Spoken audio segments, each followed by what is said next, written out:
আনন্দেন জাতানি জীবন্তি আনন্দং পুরান্তি অভিসংবিশন্তি।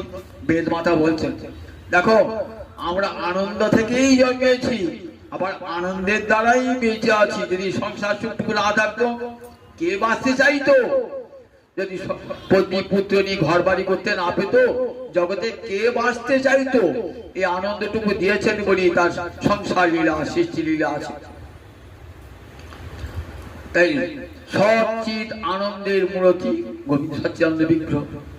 তিনি অনাদি মানে যার আদি নাই। আমার আদিকে আমার পিতা, আমার পিতাকে তার পিতামহ।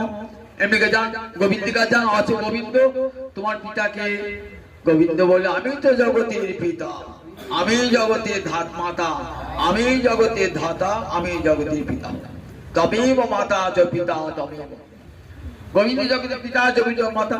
তাহলে নন্দ যশোদা দশরথ কৌশল্যা বলে এরা ভক্ত সন্ধিনী শক্তির পরিকর। এদের চিরকাল অভিমান কৃষ্ণ আমাদের পুত্র, রাম আমাদের পুত্র, অভিমান নিয়েছেন। সেই ভক্তের বাঞ্ছা পূর্ণ করবার জন্য তাদের সন্তান রূপে আবির্ভূত হয়েছে। জগতে কেউ ভগবানের পিতা মাতা নাই। এদের অভিমান চিরকালে, এদের অভিমানকে মর্যাদা দান করবে ভগবান তাদের পুত্র হয়ে এসেছে। ভগবান এই জগতের পিতা জগতের মাতা। তারপরে দেখো অনাদি, তিনি আদি, জগতের সমস্ত সকল কিছু আদি। তমাদি দেব পুরুষ পুরাণ তমস্য বিশ্বস্য পরম নিধান। বিষ্ণু দর্শন করে অর্জুন স্তব করছেন তমাদি দেব পুরুষ পুরাণ তমস্য বিশ্বস্য পরম নিধান। তুমি আদি দেবতা, তুমি পুরাণ পুরুষ।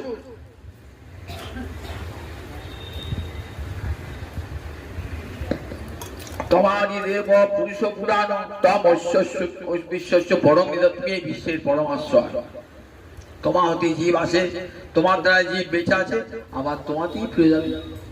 সর্বকারণ কারণ, জগতের যত কারণ, সূর্য ওঠে কেন, চাঁদ ওঠে কেন, বাতাস বয় কেন, বলে এসব প্রশ্নের একটাই উত্তর, গোবিন্দ আছেন বলে।